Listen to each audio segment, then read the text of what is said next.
전자가 또 일을 저지릅니다. 이번에는 서로 다른 물체 사이를 오가면서 말이죠. 전하가 흐르지 않고 멈춰있다면 정지 상태에서 전기를 띈다고 해서 정전기라고 합니다. 이 정전기 중에서 가장 우리와 밀접한 관계가 있는 것은 마찰전기인데요. 서로 다른 두 물체를 문지르면, 즉 마찰시키면 가벼운 전자들이 이동하며 전자를 잃은 물체는 플러스 전하를, 전자를 얻은 물체는 마이너스 전하를 띠게 됩니다. 이렇게 양전하와 음전하의 균형이 깨져 전기를 띠게 되면 대전되었다고 표현하는데요. 대전된 물체는 대전체라고도 합니다. 그리고 물질마다 전자를 좋아하는 정도가 다른데요. 플라스틱은 집착이 좀 있어서 전자를 많이 끌어모으고 털가죽은 좀 쿨해서 전자를 잘 보내줍니다. 또한 대전된 물체는 자석과 마찬가지로 같은 극 사이에는 밀어내는 척력이 작용하고 다른 극 사이에는 끌어당기는 인력이 작용합니다. 따라서 플라스틱 빗으로 머리를 빗게 되면 전자의 쿨한 머리카락에서 전자에 집착하는 플라스틱 쪽으로 전자가 이동합니다. 그렇게 머리카락은 플러스 전하를, 플라스틱 빗은 마이너스 전하를 띠게 되고 서로 다른 극성의 전기를 띠게 되므로 잡아당기는 힘인 인력이 작용하게 되는 것이죠. 마찰시키지 않고도 정전기를 유도할 수 있습니다. 전하를 띠지 않는 물체에 대전체를 가져가면 플러스로 대전된 물체는 전자를 끌어당기고 마이너스로 대전된 물체는 전자를 밀어냄으로써 부분적으로 다른 전하를 띠게 하는데요. 이런 현상은 전하를 유도한다고 해서 정전기 유도라고 부릅니다. 인력이 작용하게 되죠. 이 물건은 검전기라고 합니다. 물체가 대전되었는지 아닌지를 알아보는 기구죠. 금속판과 금속 막대, 갈라진 금속박으로 구성되어 있는데요. 이 금속판에 대전된 물체를 가져가면 금속박이 벌어집니다. 마이너스로 대전된 물체를 가져간 경우 마이너스 전기를 띠는 전자가 금속판에서 금속박 쪽으로 밀려나게 되고 전자가 모여 마이너스로 대전된 금속박 사이에 척력이 작용하여 벌어지는 것이죠. 반대로 플러스 전기로 대전된 물체를 가져가더라도 마이너스 전기를 띠는 전자가 금속박에서 금속판 쪽으로 끌어당겨지게 되고 전자가 모자라 플러스로 대전된 금속박 사이에 척력이 작용하여 벌어지게 됩니다. 마이너스든 플러스든 대전된 물체를 금속판에 가져가면 금속박이 벌어짐으로써 물체의 대전 여부를 알 수 있게 되는 것이죠. 또한 금속박은 더 많이 대전된 물체를 가져다 댈수록, 가까이 가져다 댈수록 많이 벌어지게 됩니다. 전기력의 크기는 전하량에 비례하고 거리에 반비례하기 때문이죠. 일상생활에서 정전기는 그 특유의 인력을 이용하여 공기청정기의 필터, 자동차 도색 등에 사용되기도 합니다. 이번 시간에는 정전기가 무엇인지, 마찰전기와 정전기 유도 현상, 검전기의 원리, 마지막으로 정전기를 사용한 실생활의 예시에 대해 알아보았습니다. 지금까지 충북대학교 한재영 교수님, 호곡중 김강래 선생님과 함께한 팀 과학교사 K였습니다. 정전기는 한 군데 모여있는 전하였습니다. 이제 전기가 한 군데 모여있지 않고 흐릅니다. 이렇게 전하가 흐르는 것을 전류라고 하는데요. 전선과 전지를 생각해보시면 이해하기 쉽습니다. 전선의 전자들이 전지의 마이너스 극 방향에서 플러스 극 방향 쪽으로 이동합니다. 이렇게 전자의 이동 방향은 마이너스 극에서 플러스 극 방향이죠. 그러나 과학자들이 전자의 존재에 대해 몰랐을 때 전류의 흐름은 플러스 극에서 마이너스 극 쪽일 것이라고 생각했고, 그렇게 100년 동안 쌓아온 학문으로 인해 지금은 이렇게 정리합니다. 전류의 방향은 플러스에서 마이너스이고 전자의 이동 방향은 마이너스에서 플러스이다. 이렇게 전류가 흐를 수 있는 이유는 전압 때문입니다. 전류와 전압을 이해하기 위해서는 물이 흐르는 수로를 떠올려주세요.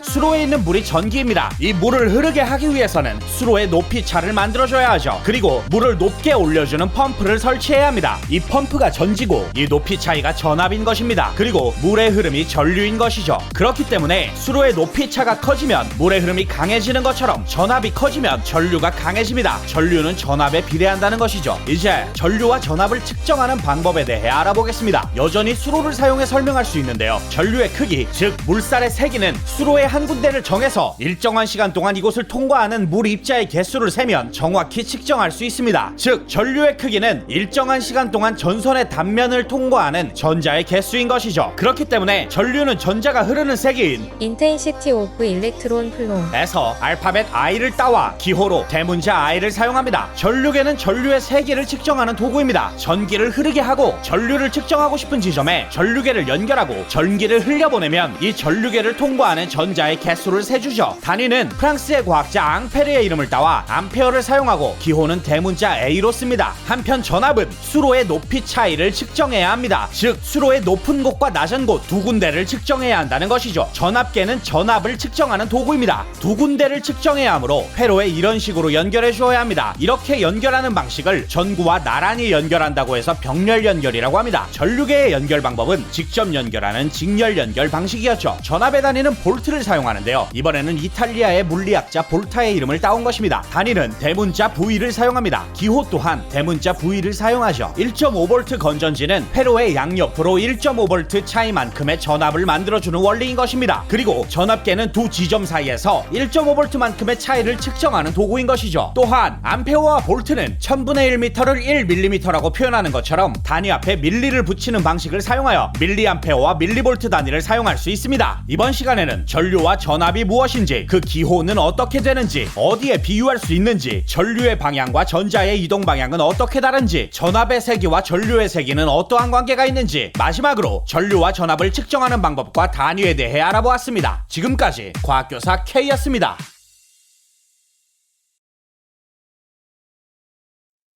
전류의 세기는 전압의 크기에 비례합니다. 그리고 회로에서 전류의 흐름을 방해하는 것도 있죠. 바로 저항입니다. 저항의 기호는 영어 레지스탕스에서 따와 대문자 R을 쓰고 단위는 이렇게 생긴 그리스 문자 오메가를 쓰고 옴이라고 읽습니다. 독일의 과학자 옴의 이름에서 따왔죠. 그리고 당연하게도 전류를 방해하는 저항이 커지면 전류의 세기는 감소하게 됩니다. 전류는 저항에 반비례하는 것이죠. 이렇게 전류는 전압에 비례하고 저항에 반비례하는 것, 이것이 바로 옴의 법칙인 것입니다. 기호를 써서 표현하면 I는 R분의 V가 되는 것이죠. 수학적으로 정리하면 V는 IR이 되어 깔끔해 보이지만 전류가 주인공이기 때문에 이 옴의 법칙에 익숙해지기 전까지는 I는 R분의 V라고 기억해 두시기 바랍니다. 저항을 생각할 때는 전자라는 입자가 저항이라는 공간을 통과하면서 흐름을 방해받는 그런 이미지를 상상해 보시기 바랍니다. 저항을 통과하는 동안 전자의 흐름이 방해받아 전류의 세기가 약해진다고 생각하시면 되겠습니다. 그리고 저항의 길이가 길어지면 전자가 움직임을 방해받으면서 이동하는 길이가 길어져 저항이 증가하게 되고, 저항이 굵어지면 전자가 움직일 수 있는 공간이 넓어지는 효과가 생기기 때문에 전자가 더 편하게 움직일 수 있게 되므로 저항이 감소하게 됩니다.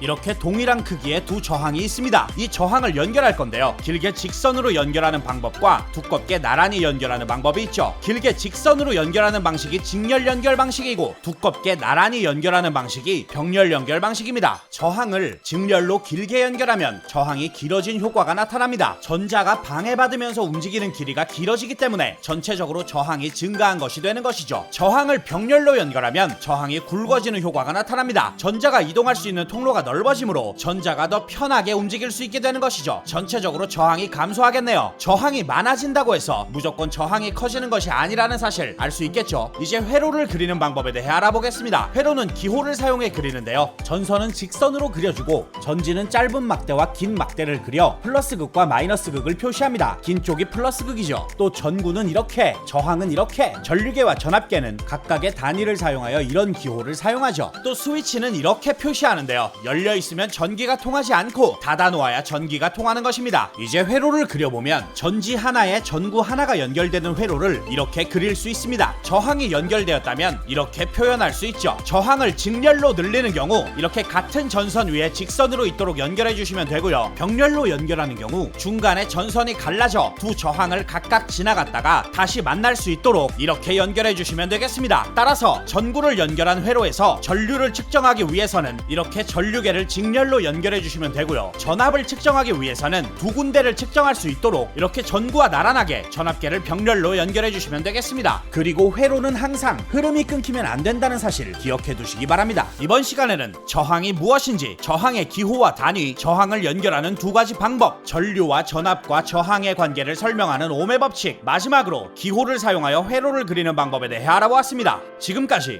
과학교사 K였습니다.